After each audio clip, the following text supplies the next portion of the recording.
Hello everyone, आज हम बात करेंगे वाइटल साइन की। तो वाइटल साइन ऑफ बेबी और न्यूनेट, हम बच्चों में जो न्यू बॉर्न बेबी होते हैं उनमें हम वाइटल साइन क्या होता है और नॉर्मल रेंजेस क्या होती हैं वो बात करेंगे। तो पहला है पल्स की। तो हम पहले बात करेंगे पल्स की। तो नॉर्मल पल्स बेबी में 120 से 160 बीट पर मिनट होता है। Average pulse 140 beat per minute होती है। एसेसिंग पल्स का नाम होता है एपिकल पल्स। एपिकल पल्स से हम बेबी जो न्यूबॉर्न होते हैं उनकी वाइटल साइन में हम पल्स एसेस करते हैं।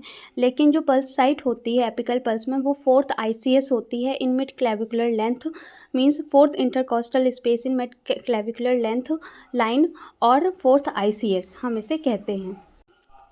नेक्स्ट है pregnancy apical pulse site. Pregnancy में हम कौन सी साइट यूज़ करते हैं? तो 4th ICS in mid clavicular line हम देखते हैं। एडल्ट में 5th ICS in mid clavicular line हम पल्स साइट एसेस करते हैं। नेक्स्ट है ब्लड प्रेशर ऑफ बेबी और न्यूनेट।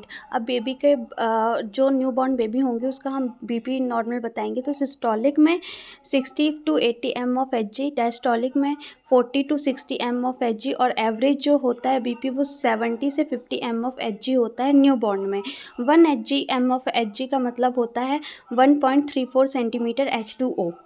नेक्स्ट है टेम्परेचर ऑफ बेबी और न्यूनेट। अब हम न्यू बॉर्न बेबीज़ के टेम्परेचर की बात करेंगे। तो नॉर्मल टेम्परेचर एट बर्थ के टाइम पे नॉर्मल टेम्परेचर होता है 36.5 से 37.5 डिग्री सेल्सियस। लेकिन 36.5 डिग्री सेल्सियस से अगर टेम्परेचर बिलो होता है, नीचे होता है, तो हम उसको हाइपोथर्मिया कहते हैं, और हाइपोथर्मिया के केस बेबीज़ में बहुत ज़्यादा देखे जाते हैं। नेक्स्ट है respiration rate of newborn baby. तो नॉर्मल रेस्पिरेशन होता है 30 से 60 बीट पर मिनट, और एवरेज हमें देखने को मिलेगा 40 ब्रीथ पर मिनट। नेक्स्ट है बर्थ वेट ऑफ बेबी और न्यूनेट।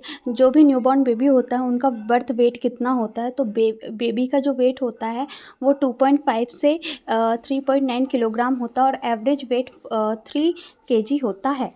नेक्स्ट है लेंथ ऑफ बेबी और न्यूनेट। बेबी जो न्यूबॉर्न बेबी होते हैं उनकी लेंथ कितनी होती है? नॉर्मल लेंथ 45 से 55 सेंटीमीटर होती है, और एवरेज लेंथ 50 सेंटीमीटर होती है। बेबी की लेंथ हम इन्फेनोमीटर से असेस करते हैं। इन्फेनोमीटर एक टाइप से इंस्ट्रूमेंट होता है जिससे हम बेबी की लेंथ को असेस करते हैं। इसके बाद आता है head circumference of newborn baby.